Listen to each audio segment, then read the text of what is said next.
கொண்டைக்கடலை சாப்பிட்டால் பலருக்கு கேஸ் வரும் அல்லது ப்ளோட்டிங் உணர்வு இருக்கும். அது டைஜஷன் ப்ராப்ளமா? இல்ல கொண்டைக்கடலையிலேயே ஒரு காரணம் இருக்கா? கொண்டைக்கடலை ஒரு வெரி ஹெல்தி ஃபுட். இதுல இருக்கும் புரோட்டீன், ஃபைபர், ஐரன் மற்றும் மினரல்ஸ். ஆனா ஒரு காரணம் இருக்கு. சிக்பீல இருக்கும் ஒரு கார்போஹைட்ரேட். அதுக்கு பெயர் ராஃபினோஸ். இது ஒரு காம்ப்ளெக்ஸ் சுகர். இந்த ராஃபினோஸ் ப்ராப்ளம் என்னன்னா, நம்ம பாடிக்கு அதை டைஜஸ்ட் பண்ண என்சைம் இல்ல. அதனால அது ஸ்மால் இன்டெஸ்டைன்ல டைஜஸ்ட் ஆகாது. அது நேரா லார்ஜ் இன்டெஸ்டின்க்கு போயிடும். அங்க என்ன நடக்குது தெரியுமா? கட் பாக்டீரியா இந்த ராஃபினோஸை பிரேக் பண்ணும். அந்த ப்ராசஸ்ல ஹைட்ரோஜன், மீத்தேன் மற்றும் கார்பன் டை ஆக்சைடு இந்த கேசஸ் ப்ரொடியூஸ் ஆகும்போது ஸ்டமக்ல பிரஷர் அதிகரிக்கும். அதனாலதான் கேஸ், ப்ளோட்டிங், ஸ்டமக் டிஸ்கம்ஃபர்ட் வரும். இந்த ரியாக்ஷன் சிக்பி மட்டும் இல்ல, பீன்ஸ், ராஜ்மா, லென்டில்ஸ், ப்ராக்லி போன்ற ஃபுட்ஸ்ல கூட வரும்.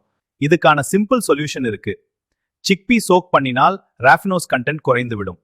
பெஸ்ட் மெத்தட் 8 முதல் 12 மணி நேரம் சோக். கேஸ் ரெடியூஸ் செய்ய குக்கிங்ல சேர்க்கலாம் சீரகம், இஞ்சி, பெருங்காயம். இவ டைஜஷனுக்கு உதவும். கேஸ் வரும் என்று கொண்டைக்கடலை அவாய்ட் பண்ண வேண்டாம். ப்ராப்பர் சோக்கிங், ப்ராப்பர் குக்கிங் இருந்தால் ஹெல்த் பெனிஃபிட்ஸ் அதிகம் கிடைக்கும்.